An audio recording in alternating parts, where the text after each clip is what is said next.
Next అటువంటిది sir చెప్పినాడు. చెప్తేనే ఆ ధైర్యం ఇస్తేనే ముందుకు పోయినాం, చేయించినాను. ఏమీ ఇది లేకుండా తినాం. ఒకటే రోజుకు ఇంటికి మళ్ళీ వచ్చేసినాం. ఇంటికి ఏం అవసరం లేదు. మేము ఎవరి రక్తము ఇవ్వలేదు, ఎవరు ఆయన రక్తము ఎక్కువ కారం లేదు. వాళ్ళు తీసుకోవాల్సిన జాగ్రత్తలు తీసుకునే చేస్తారు. అయినా ఏమిటి అనే దాంతో మేము సంవత్సరం మొదలు సతమతమైన దాన్ని ఒక్క మాటతో నేను ఇద్దరిని మనుషులు పంపిస్తాను. అదే ఇది మీ ఇది పాజిటివ్ ఉన్న వాళ్ళని నీవు ఒకరిని తయారు చేసుకో, ముందు మొదలు పెట్టదు, ఏం భయపడదు అనే ఒక భరోసా. అంటే సరైనటువంటి సమయంలో సరైనటువంటి ఉత్త మాటలు చెప్పడం కాదు. ఉత్త మాటలు అన్ని మంది చెప్తారు, కానీ సార్ వెంటనే నేను ఇద్దరిని పంపిస్తాను, ఏం భయపడదు అని చెప్పి ఇద్దరిని రెడీ చేసి కూడా చెప్పినాను. అది అదొకటే కాదు. సార్ గురించి చెప్పుకోవాలంటే సార్లు ఓ పాజిటివ్, ఏ బ్లడ్ గ్రూప్ అయినా సరిపోతుంది.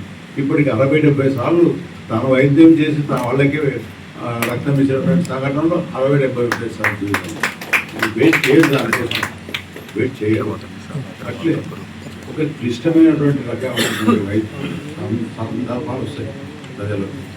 మేము ఆసుపత్రిలో ఉన్నాము, నేను ఆపరేషన్ చేసుకుని సార్ దగ్గర ఇక్కడ రోజు పోయి కట్టు కట్టించుకుని అంటున్నాను. రైట్ లారీ వెనక వస్తూ పిల్లల్ని కొట్టింది. వెనక చక్రాల కింద పడిపోయినాడు. 8 ఏళ్ళు 9 ఏళ్ళు ఉంటాయి అబ్బాయికి. పడిపోయింది. పడిపోతే మల్టిపుల్ ఉంటాయి. అంటే ఎముకలు ఎదిగిపోయినాయి, తొడ ఎముక ఎదిగిపోయింది, ఊపిరితిత్తులు ఎముకలు ఎదిగిపోయినాయి, బ్లీడింగ్ ఉంటుంది భయంకరంగా, ఇంటర్నల్గా బ్లీడింగ్ ఉంటుంది. లోపల కిడ్నీ పాడైపోయిందో రప్చర్ అయిపోయిందో తెలియదు, పేగులకి ఏం మొక్కలు పడినాయో తెలియదు, మనిషి ఎలా పడినాడు. ఇటువంటి పరిస్థితుల్లో ఉన్నటువంటి వాడిని మామూలుగా జనరల్ ఆసుపత్రి మీద అందరూ స్పెషలిస్ట్ ఉంటారు. వాళ్ళు సమావేశమై దీని మీద చర్చ మొదలుపెట్టి ట్రీట్మెంట్ మొదలు పెట్టాలంటే 2 days అయినా పట్టుకుంటుంది, లేదంటే 1.5 day అయినా పట్టుకుంటుంది. ఈ లోపల అబ్బాయి చనిపోతారు. ఇమీడియట్గా ఏం చేయాలని అంటే ఇమీడియట్గా సార్ దగ్గరికి వస్తేనే సార్ కూడా డెసిషన్ తీసుకోలేదు. శ్రీరాములు గారు ఉన్నారు. శ్రీరాములు గారు ముందు ఇది వేసేసినారు, వెంటిలేటర్ వేసేసినారు. ఇక వెంటిలేటర్ కాదు, ఒకే వేసేసి గాలి ఫ్రీగా పోయేటట్టు చేసేసినారు.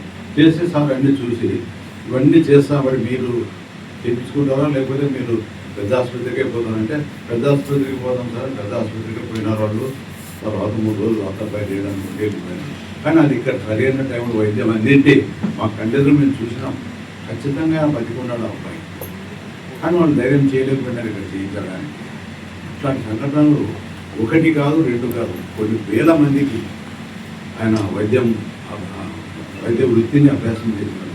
ఎట్లా కట్టాలా, ఎక్కడికి చేయాలి, ఏది చేయాలా మోసపోకుండా ప్రజలు డాక్టర్లు వైద్యంలో చేసేది ఎక్కువ మోసం చేస్తున్నారు ఈ రోజుల్లో బయట. అది చేయకూడదు. చేయకుండా మనం ఎట్లా ప్రాక్టీస్ చేయాలా, ఎట్లా ఒక రోగికి మనం సహాయపడాలా, ప్రజల కోసం వైద్యం ఎట్లా ఉండాలనేటువంటి దాని మీద అమోఘమైనటువంటి అధ్యయనం చేసి పుస్తకాలు రాసి మన ఎదురుగా నడిచే ఒక మహా వ్యక్తిని గురించి మనం మాట్లాడుకుంటున్నాం.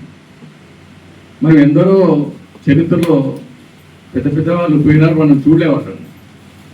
ఇక్కడ మన కళ్ళ ఇట్లా కూడా ఉంటారా డాక్టర్స్ అనుకుంటున్నాం. పోయిన పేషెంట్ నాకు 2 నిమిషాల్లోనే భయపెట్టి అదే పన్ను పీకగా 2 పనులు వేయాలంటే ₹1,00,000 అవుతుంది అంటే వాడు పారిపోగలరు, లేకపోతే వానికి ఏదో ఒక జబ్బు రావాలి. అటువంటి పరిస్థితుల్లో 76, 75 నుంచి మాకు పరిచయం సారు. అప్పుడు ఒక విస్ఫోటం జరిగింది. ఓపెన్ హార్ట్ సర్జరీ ఎవరు చేయలేంతవరకు. మొదటి ఇది ప్రజా వైద్యశాల అని అక్కడ ఉండింది. ప్రపంచానికి తెలిసిపోయింది ఆ రోజు. ఏమి కావాలా దీనికి? ధైర్యం కావాలా డాక్టర్కి. ధైర్యం ఎప్పుడు వస్తుంది? ఆ నైపుణ్యత ఉంటేనే వస్తుంది. దాని మీద కార్యక్రమం చేసింటేనే వస్తుంది. ఊరిక ధైర్యం ఉంది నేను చేసా అంటే రాదు. ఆ విధంగా ఆ రోజు మొదలుకొని అటువంటి 1, 2 కాదు, చాలా కార్యక్రమాలు, చాలా ఆపరేషన్స్ కళ్ళెదురుగా మేము చూస్తున్నాం. ఎక్కడ